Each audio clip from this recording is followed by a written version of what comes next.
ಆ ಜಡ ಎಂಬ ಬ್ರಾಹ್ಮಣನಿಗೆ, ದುಷ್ಟಬ್ರಾಹ್ಮಣನಿಗೆ ಮೇಧಾವಿ ಎಂಬುದಾಗಿ ಒಬ್ಬ ಮಗ. ಅವನ ಹೆಸರು ಮೇಧಾವಿ. ಒಳ್ಳೆ ಬುದ್ಧಿವಂತ, ಒಳ್ಳೆ ಗುಣವಂತ, ಸದಾಚಾರಿಯಾಗಿರ್ತಾನೆ.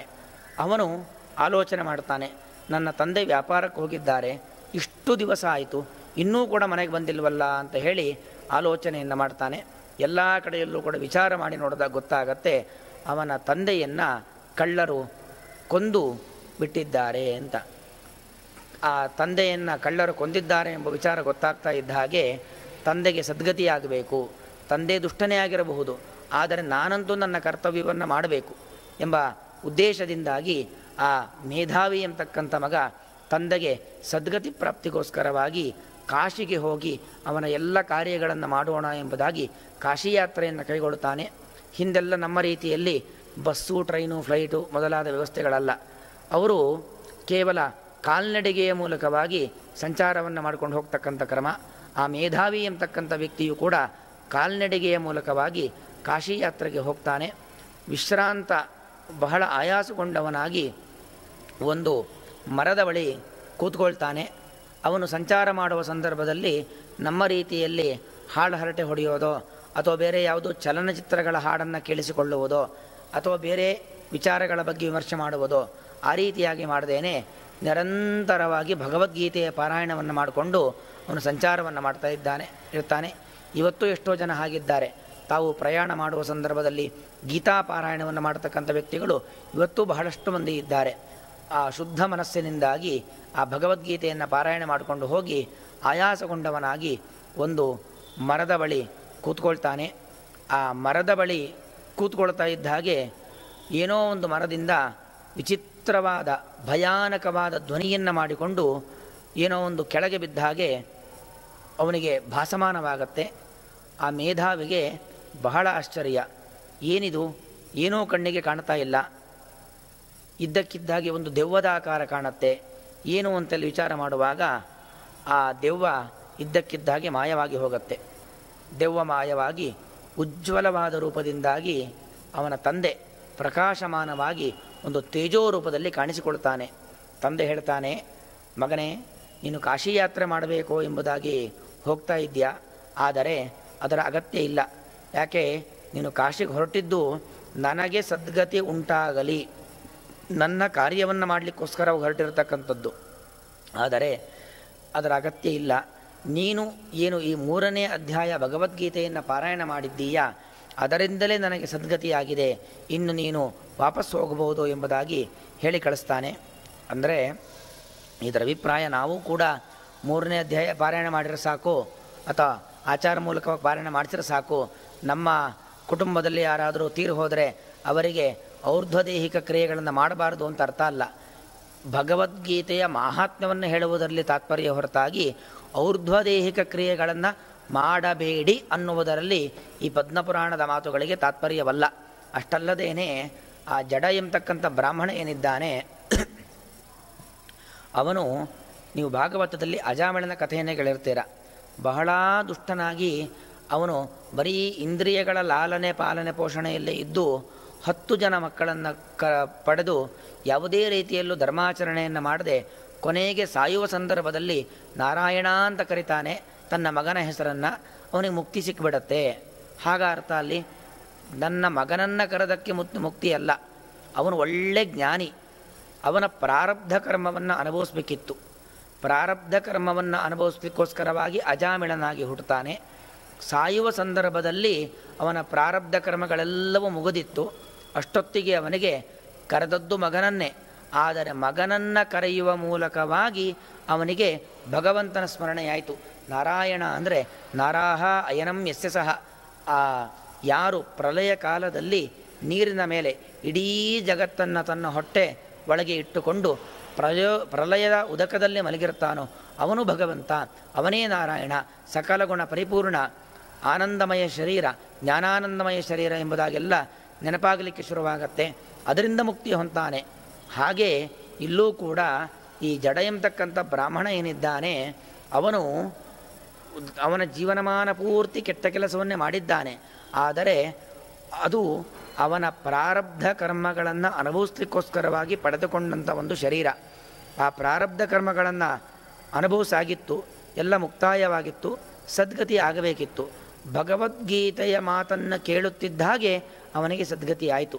ಇದು ತಾತ್ಪರ್ಯ ಹೊರತಾಗಿ ನಾವಲ್ಲಿ ಬೇರೆ ರೀತಿಯಲ್ಲಿ ನಾವು ಜೀವನ ಪೂರ್ತಿ ಕೆಟ್ಟವರಾಗಿದ್ದು ಬಿಡೋಣ, ನಮಗೆ ಯಾರೋ ಒಳ್ಳೆಯ ಮಕ್ಕಳು ಹುಟ್ಟುತ್ತಾರೆ, ಆ ಮಕ್ಕಳು ನಮಗೆ ನಾವು ಹೆಂಗೆ ಬೇಕಾರೋ ಇದು ಬಿಡೋಣ, ನಮ್ಮ ಮಕ್ಕಳನ್ನ ವಿದ್ಯಾಪೀಠಕ್ಕೆ ಹಾಕಿಬಿಟ್ಟು ಒಳ್ಳೆಯವರನ್ನು ಮಾಡಿ ಅವರು ಹೇಗಿದ್ದರೂ ಶ್ರಾದ್ದ ಮತ್ತೊಂದೆಲ್ಲ ಮಾಡ್ತಾರೆ, ಅವರಿಂದ ನಮಗೆ ಸದ್ಗತಿ ಆಗತ್ತೆ, ಆ ರೀತಿಯಾಗಿ ಅಂದ್ಕೊಂಡ್ಲೇಬಾರ್ದು. ಯಾಕಂದರೆ ಅಲ್ಲಿ ಜಡ ಎಂಬುವಂಥ ಬ್ರಾಹ್ಮಣ ಅವನ ಹಿಂದಿನ ಜೀವನದಲ್ಲಿ ಒಳ್ಳೆಯ ಕಾರ್ಯಗಳನ್ನೇ ಮಾಡಿದ್ದ. ಅವನು ಮಾಡಿರತಕ್ಕಂಥ ಒಳ್ಳೆಯ ಕಾರ್ಯಗಳಿಂದಾಗಿ ಒಳ್ಳೆಯ ಮಗ ಹುಟ್ಟಿರ್ತಾನೆ. ಇವನ ಪ್ರಾರಬ್ಧ ಕರ್ಮ ಸ್ವಲ್ಪ ಸವಿಸಲೇಬೇಕಾಗಿರುತ್ತೆ. ಅದಕ್ಕೋಸ್ಕರವಾಗಿ ಅವನು ಹಾಗೆ ದುಷ್ಟ ವರ್ತನೆಗಳನ್ನು ತೋರಿರ್ತಾನೆ ಎಂಬುದು ಇದರ ಅಭಿಪ್ರಾಯ. ಏವಂ ಪ್ರವರ್ತಿತಂ ಚಕ್ರಂ ನಾನುವರ್ತಯತೀಹ ಯಃ ಅಘಾಯು ಇಂದ್ರಿಯ ರಾಮ ಮೋಘಂ ಪಾರ್ಥ ಸಜೀವತಿ. ಅಂದರೆ ಭಗವಂತನ ಒಂದು ಕಾಲಚಕ್ರ. ದೇವರು ಇಷ್ಟು ದೊಡ್ಡ ಜಗತ್ತನ್ನು ಸೃಷ್ಟಿ ಮಾಡಿ ಬಹುಚಿತ್ರ ಜಗತ್ ಬಹುಧಾಕರಣಾತಂತ ಚಿತ್ರ ವಿಚಿತ್ರವಾದ ಜಗತ್ತನ್ನು ಸೃಷ್ಟಿ ಮಾಡಿ ಪ್ರತಿಯೊಬ್ಬ ವ್ಯಕ್ತಿಗೂ ಕೂಡ ಅವನಿಗೆ ಅವನವನದ್ದೇ ಆಗಿರತಕ್ಕಂತಹ ಕಾರ್ಯಗಳನ್ನು ಜವಾಬ್ದಾರಿಗಳನ್ನು ವಹಿಸಿಕೊಟ್ಟಿದ್ದಾನೆ. ನಾವು ಅದನ್ನು ಮಾಡಬೇಕು. ಅದನ್ನು ನಾವು ಒಂದು ವೇಳೆ ಮಾಡದೇ ಹೋಗಿಬಿಟ್ರೆ ದೇವರು ನಮಗೇನನ್ನು ಜವಾಬ್ದಾರಿ ಕೊಟ್ಟಿದ್ದಾನೋ ಆಯಾಯ ಜವಾಬ್ದಾರಿಗಳನ್ನು ನಮಗೆ ಕೊಡೋದ್ಯಾರೋ ನಮ್ಮ ತಂದೆ ಜವಾಬ್ದಾರಿ ಕೊಡ್ಬೋದು, ನಮ್ಮ ತಾಯಿ ಜವಾಬ್ದಾರಿ ಕೊಡ್ಬೋದು, ಅಥವಾ ನಾವು ಉದ್ಯೋಗ ವ್ಯವಹಾರ ಮಾಡ್ತಕ್ಕಂತಹ ಸ್ಥಳದಲ್ಲಿ ನಮ್ಮ ಯಜಮಾನರು ಜವಾಬ್ದಾರಿಯನ್ನು ಕೊಡ್ಬೋದು. ಅದೆಲ್ಲ ಭಗವಂತನ ನಮಗೆ ಕೊಡಿಸ್ತಕ್ಕಂಥ ಜವಾಬ್ದಾರಿಗಳು. ಅದನ್ನು ಭಗವಂತನ ಪೂಜೆ ಎಂಬ ಭಾವನೆಯಿಂದ ಮಾಡಬೇಕು. ಇಲ್ಲ ಅಂತಾದರೆ ಅವನ ಅಘಾಯು ವ್ಯರ್ಥವಾದ ಶರೀರ, ಕರೀ ಪಾಪವನ್ನು ಮಾಡಲಿಕ್ಕೋಸ್ಕರವಾಗಿ ಇರುವಂಥ ಶರೀರ ಒಂದು. ಭುಂಜತೇತೆ ಅಘಂ ಪಾಪಂ ಏ ಪಚಂತಿ ಆತ್ಮಕಾರಣಾತ್. ನಾವು ಏನೇನು ತಿಂತೀವೋ ಏನೇನು ಕುಡಿತೀವೋ ಅದನ್ನು ಭಗವಂತನಿಗೆ ಸಮರ್ಪಣೆ ಮಾಡಿ, ಮನೆಗೆ ಬಂದಿರತಕ್ಕಂಥ ಅತಿಥಿಗಳು ಆತಿಥ್ಯಂ ಹರಿಪೂಜನಂ ಅಂತ ಆ ಹರಿಪೂಜನೆ ಅದೊಂದು ನಾವು ಪ್ರತಿನಿತ್ಯ ಮಾಡ್ತಕ್ಕಂಥ ಸಾಲಗ್ರಾಮಾದಿಗಳಿಗೆ ಪೂಜೆ, ತುಳಸಿ ಪೂಜೆ, ಅಶ್ವತ್ಥ ಪ್ರದಕ್ಷಿಣೆ, ದೇವಾಲಯಗಳಿಗೆ ಮಠಗಳಿಗೆ ಹೋಗುವುದು, ಇದೆಲ್ಲ ಹರಿಪೂಜನೆ ಹೌದು. ಅದರ ಜೊತೆಗೆ ಇನ್ನೊಂದು ಅತ್ಯುತ್ತಮವಾದ ಹರಿಪೂಜನೆ ಅಂತ ಹೇಳಿದರೆ ಅತಿಥಿ ಸತ್ಕಾರ ಎಂಬುದು ಒಂದು ಭಗವಂತನ ಆರಾಧನೆ. ಅದನ್ನು ಮಾಡದೇನೆ ನಮ್ಮ ಮನೆಯಲ್ಲಿ ಅಡುಗೆ ಮಾಡೋದು, ನಾವೇ ತಿನ್ನೋದು, ನಾವೇ ಬೇಯಿಸೋದು, ಹೀಗಿದ್ದರೆ ಅಘಂಸ ಕೇವಲಂ ಭುಂಕ್ತೆ. ತಿನ್ನೋದನ್ನ, ಕಣ್ಣಿಗೆ ಕಾಣೋದು ಅನ್ನದ ಪದಾರ್ಥಗಳು, ತಿನ್ನೋ ಪದಾರ್ಥಗಳು, ಆದರೆ ಅದು ಪಾಪವಾಗಿ ನಮ್ಮ ಹೊಟ್ಟೆಗೆ ಹೋಗುತ್ತೆ. ಅದರಿಂದಾಗಿ ನಾವು ಪ್ರತಿನಿತ್ಯದಲ್ಲೂ ಕೂಡ ನಮಗೋಸ್ಕರ ಮಾತ್ರ ಊಟ ಮಾಡಿಕೊಳ್ಳೋದು ಅಂತಲ್ಲ, ಯಾರಾದರೂ ಬರ್ತಾರಾ ಅಂತ ನಿರೀಕ್ಷೆ ಮಾಡಬೇಕು. ಮೊದಲು ಬಂದವರಿಗೆ ನಾವು ಆಹಾರವನ್ನು ಕೊಟ್ಟು ಅವರ ಶೇಷ, ಅತಿಥಿಗಳ ಶೇಷವನ್ನು ನಾವು ಸ್ವೀಕಾರ ಮಾಡಬೇಕು. ಯಾಕಂದರೆ ಅನಾಹೂತ ಸಾಕ್ಷಾತ್ ವಿಷ್ಣು ಅಂತ ನಾವು ಏನೋ ಫಂಕ್ಷನ್ಗಳು ಮಾಡುವಾಗ, ಕಾರ್ಯಕ್ರಮಗಳನ್ನು ಮಾಡುವಾಗ ಎಷ್ಟೋ ಜನ ಕರಿತೀವಿ. ಅದಲ್ಲೇ ಕೆಲವರು ಆಕಸ್ಮಿಕವಾಗಿ ಬರ್ತಾರೆ. ಹಾಗೆ ಆಕಸ್ಮಿಕವಾಗಿ ಬರ್ತಕ್ಕಂಥವ್ರು ಯಾರು ಅಂದರೆ ಸಾಕ್ಷಾತ್ ವಿಷ್ಣು, ಸಾಕ್ಷಾತ್ ಭಗವಂತನೇ ಬಂದಿದ್ದಾನೆ ಎಂಬ ಅನುಸಂಧಾನದಿಂದಾಗಿ ಅಂತಹ ಅತಿಥಿ ಸತ್ಕಾರವನ್ನು ಮಾಡಬೇಕು. ಇಲ್ಲದೆ ಹೋದರೆ ಅಘಂಸ ಕೇವಲಂ ಭುಂಕ್ತೆ. ಇಲ್ಲಿ ನೋಡಿ, ಆ ಜಡ ಎಂಬತಕ್ಕಂಥ ಬ್ರಾಹ್ಮಣ ಅವನು ಯಾವುದೇ ರೀತಿಯಲ್ಲಿ ಅತಿಥಿ ಸತ್ಕಾರ ಮಾಡ್ತಾ ಇರಲಿಲ್ಲ. ನಿರಂತರವಾಗಿ ತನಗೇನು ಬೇಕೋ ಸ್ವಾರ್ಥ ಜೀವನವನ್ನು ನಡೆಸ್ತಾ ಇದ್ದ ಹೊರತು ಮತ್ತೊಬ್ಬರಿಗೆ ಉಪಕಾರ ಮಾಡಲಿಕ್ಕೋಸ್ಕರವಾಗಿ, ಮತ್ತೊಬ್ಬರಿಗೆ ಏನನ್ನೋ ಚೂರಾರು ಕೈ ತೆಗೆದು ಕೊಡಲಿಕ್ಕೋಸ್ಕರವಾಗಿ ತನ್ನ ಕೈಯನ್ನು ಬಳಸ್ತಾ ಇರಲಿಲ್ಲ. ಆದ್ದರಿಂದಾಗಿ ಅವನು ಪಾಪನಾಗಿದ್ದ. ಅಘಂಸ ಕೇವಲಂ ಭುಂಕ್ತೆ, ಪಾಪವನ್ನೇ ಉಣ್ತಾ ಇದ್ದ, ಪಾಪ ಮಾರ್ಗದಲ್ಲೇ ಜೀವನ ನಡೆಸ್ತಾ ಇದ್ದ, ಪಾಪಿಷ್ಠನಾಗಿ ಮರಣವನ್ನು ಹೊಂದುತ್ತಾನೆ. ಆದ್ದರಿಂದಾಗಿ ನಾವು ಆ ರೀತಿಯಾಗಿ ಜೀವನವನ್ನು ನಡೆಸಬಾರದು ಎಂಬುದನ್ನು ಆ ಕಥೆಯ ಮೂಲಕವಾಗಿ ಅರ್ಥಕೊಳ್ಳಬಹುದು. ಕರ್ಮಣ ಏವ ಹಿ ಸಂಸಿದ್ಧಿಂ ಆಸ್ಥಿತಾ ಜನಕಾದಯ. ಯಾಕಂದರೆ ಎಷ್ಟೆಲ್ಲ ಜನಕ ಮೊದಲಾಗಿರ್ತಕ್ಕಂತಹ ಮಹಾರಾಜರುಗಳು ಅವರೆಲ್ಲ ತಮಗೆ ವಿಹಿತವಾದ ಕಾರ್ಯವನ್ನು ಮಾಡಿಕೊಂಡು, ಜ್ಞಾನ ಸಂಪಾದನೆಯನ್ನು ಮಾಡಿಕೊಂಡು ಸದ್ಗತಿಯನ್ನು ಪಡೆದಿದ್ದಾರೆ. ಒಂದು ಸರಿ ಆ ಮಿಥಿಲಾ ಪಟ್ಟಣ, ಜನಕನ ಒಂದು ಆಸ್ಥಾನ, ಅಲ್ಲಿಗೆ ಬೆಂಕಿ ಬೀಳತ್ತೆ. ಒಬ್ಬ ದೂತ ಬಂದು ಹೇಳ್ತಾನೆ, ರಾಜರೇ, ನಿಮ್ಮ ಪಟ್ಟಣಕ್ಕೆ ಬೆಂಕಿ ಬಿದ್ದಿದೆ, ಏನಾದರೂ ಕ್ರಮ ಕೈಗೊಳ್ಳಿ ಅಂತ. ಅದಕ್ಕವನು ಹೇಳ್ತಾನೆ, ಜನಕ, ಮಿಥಿಲಾಯಾಮ್ ದಕ್ಯಮಾನಾಯಾಮ್ ನಮೇ ಕಿಂಚನ ದಕ್ಯತಿ. ಇಡೀ ಮಿಥಿಲ ಸುಟ್ಟು ಹೋದರೂ ಕೂಡ ನಂದೇನು ಸುಟ್ಟು ಹೋಗೋದಿಲ್ಲ ಅಂತ. ಅಂದರೆ ಅವನಿಗಷ್ಟು ಸಪರೇಟ್ ಎಂಟಿಟಿ ಕಾನ್ಸೆಪ್ಟ್ ಅಂತಾರಲ್ಲ ಹಾಗೆ, ನಾನು ಬೇರೆ ರಾಜ್ಯ ಬೇರೆ. ದೇವರು ಈ ರಾಜ್ಯಭಾರವನ್ನು ಮಾಡಲಿಕ್ಕೆ ನನಗೊಂದು ಜವಾಬ್ದಾರಿ ಕೊಟ್ಟಿದ್ದಾನೆ ಹೊರತು ಇಲ್ಲಿ ಇರುವಂಥ ಸಕಲ ಸಂಪತ್ತನ್ನು ಕೂಡ ನಾನು ಅನುಭವಿಸಿ ನನ್ನ ಮಕ್ಕಳು, ನನ್ನ ಮೊಮ್ಮಕ್ಕಳು, ಅವರ ಮರಿ ಮಕ್ಕಳು ಅವರಿಗೆಲ್ಲ ಕೂಡಿಡ್ಲಿಕ್ಕೋಸ್ಕರವಾಗಿ ಇದಿರೋದಲ್ಲ. ನನಗೆ ದೇವರು ನನಗೆ ಕೊಟ್ಟಿರತಕ್ಕಂಥ ಜವಾಬ್ದಾರಿ, ಅದನ್ನು ಸರಿಯಾದ ಕ್ರಮದಲ್ಲಿ ನಾನು ನಿರ್ವಹಣೆ ಮಾಡಲಿಕ್ಕೆ ಮಾತ್ರ ಇಲ್ಲಿದ್ದೇನೆ. ಆದ್ದರಿಂದಾಗಿ ನಿನ್ನ ಮಿಥಿಲಾಪಟ್ಟಣ, ನಿಮ್ಮ ಮಿಥಿಲಾಪಟ್ಟಣ ಎಂಬುದಾಗಿ ಹೇಳಬೇಡ, ಇದು ನಮ್ಮೆಲ್ಲರದ್ದು. ಬನ್ನಿ ನಾವೆಲ್ಲ ಸೇರಿ ಆ ಮಿಥಿಲೆಗೆ ಎಲ್ಲಿ ಬೆಂಕಿ ಬಿದ್ದಿದೆಯೋ ಅದನ್ನು ಆರಿಸೋಣ, ಯಾವುದೂ ಕೂಡ ನನ್ನದಲ್ಲ, ಇದು ನಮ್ಮೆಲ್ಲರದ್ದು ಎಂಬುದಾಗಿ ಅವನು ಹೇಳ್ತಾನೆ. ಇವತ್ತು ನಾವು ಸಾರ್ವಜನಿಕ ವಸ್ತುಗಳು ಅಂತ ಹೇಳ್ತೀವಿ. ಸಾರ್ವಜನಿಕ ವಸ್ತು ಅಂದರೆ ಅರ್ಥ ಏನು?